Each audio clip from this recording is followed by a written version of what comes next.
안녕하십니까. 앵콕학원 구호과 원장 이영준입니다. 이번 영상은 며칠 전 이제 23학년도 6월 고3 모의고사, 올해 6월에 고3들이 평가 모의고사 본 국어 시험 내용을 좀 분석 드리도록 하겠습니다.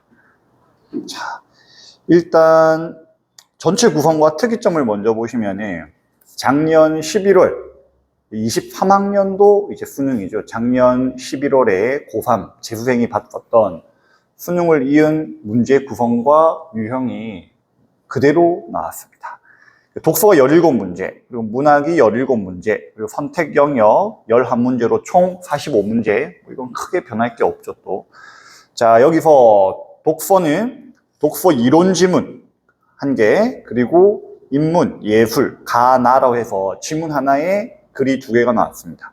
그리고 사회 경제 지문, 그리고 과학 기술 지문 해서 총 5개의 글, 4개의 지문이 출제가 되고 문제는 17문제가 출제된 겁니다. 문학 같은 경우는 현대소설 하나, 고전시가 하나, 현대시 2개, 고전 산문 하나, 현대수필 하나, 수필 하나. 이런 출제 구성도, 갈래 어떤 구성도 크게 변화가 없는 거죠.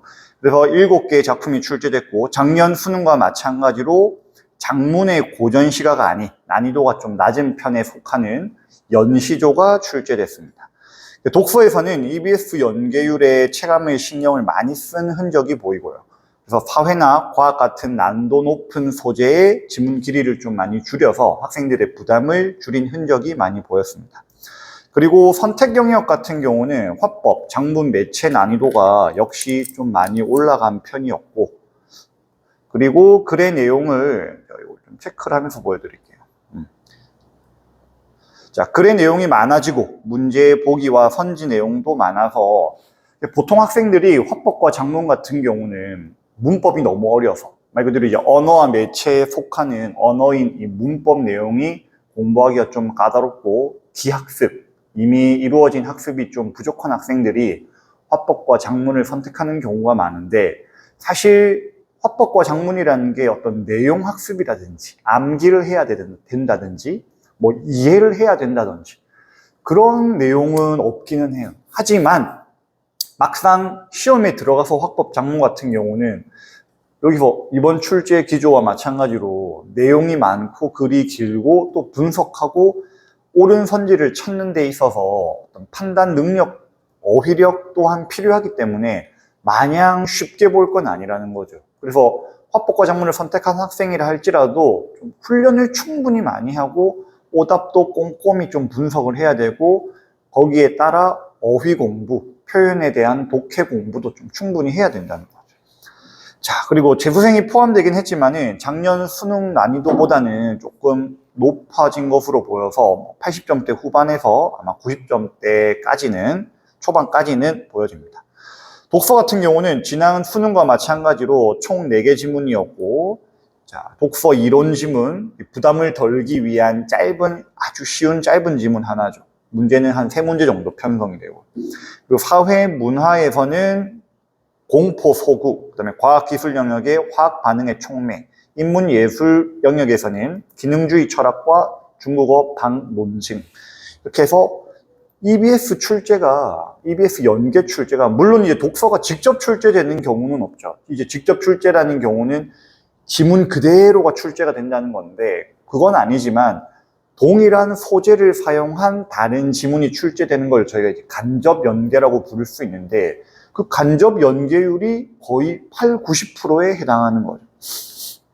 그래서 학생들이 체감하기에는 많이 어렵지 않게 독서도 느낄 수 있었을 겁니다.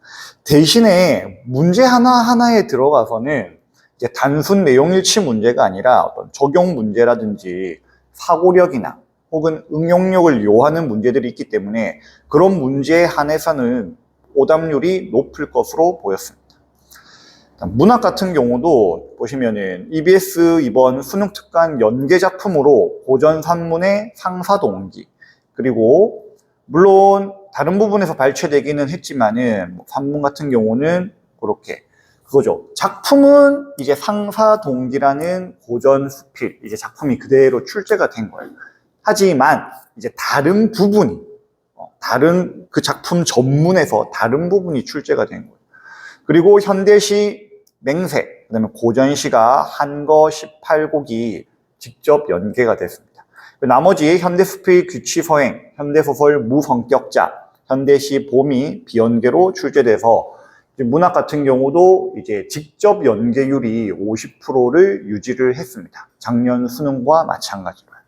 그래서 낯익은 작품이 50% 이상 출제되는 경향 보이는데 비연계에서는 또 전부 생소한 작품이 좀 출제가 되었고, 그렇다 하더라도 작품들이 다 어려운 작품들은 아니기 때문에 작품 자체 해석이라든지 이해는 어렵지 않았을 것으로 보이고, 다만 문제 요소에서 학생들이 어려운 문제들이 있었을 수 있었겠습니다.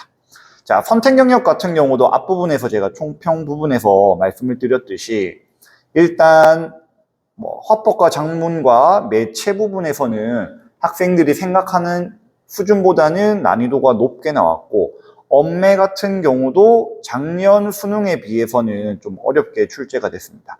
중세국어에서 품사, 격조사, 결합, 그리고 높임 표현, 유정, 무정, 체연, 시간 표현, 서술어의 자릿수, 안긴 문장, 이게 거의 문법 전반에, 언어 영역 전반에 일컬어지는 이제 내용 학습이 되는데, 이 부분들을 고루 문제 하나하나씩 다 넣어서 이런 기학습이 좀 충분히 이루어진 학생들이 문제를 풀 수 있게끔 이제 편성이 됐습니다.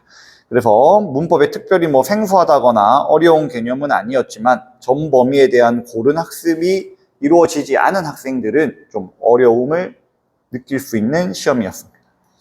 자, 그리고 예상 등급 컷 같은 경우는 화작 같은 경우는 1등급 컷이 한 93점 정도, 그리고 언매 같은 경우는 한 90점 정도로 예상됩니다. 자, 이번 이제 내년 올해 이제 11월에 보는 24학년도 대입 이제 수능이죠. 수능의 평가원이 이제 올해 처음 출제한 6월 모의고사, 고3 모의고사를 학생들이 이번에 받고, 그 부분을 제가 이제 국어 영역을 분석을 해봤는데, 수능보다는 어렵게 나왔다고 하지만은 등급컷, 예상 등급컷 보시면 아시다시피 아주 그렇다고 어려운 수준으로 또 나온 건 아니에요. 이미 학습이 좀 많이 된 학생들이랑 학습이 되지 않은 학생들, 그리고 이번 평가원 같은 경우는 3월 모의고사와 다르게 재수생들이 또 포함이 돼 있기 때문에 학생 이 점수대가 올라가기도 하고, 반대로 고3 학생들 입장에서는 위에 상위 포지션의 학생들이 올라올 수 있기 때문에 또 밑으로 내려간단 말이에요. 상대 평가이기 때문에. 그래서 일단 수능 때까지는 9월 모의고사를 거쳐서 수능에 이어지기까지는 긴장을 늦추지 말고 국어 공부에, 또 수능 국어 공부에 매진을 해야 될 것 같습니다. 네, 이상 앵콕학원 국어과 원장 이영준이었습니다. 감사합니다.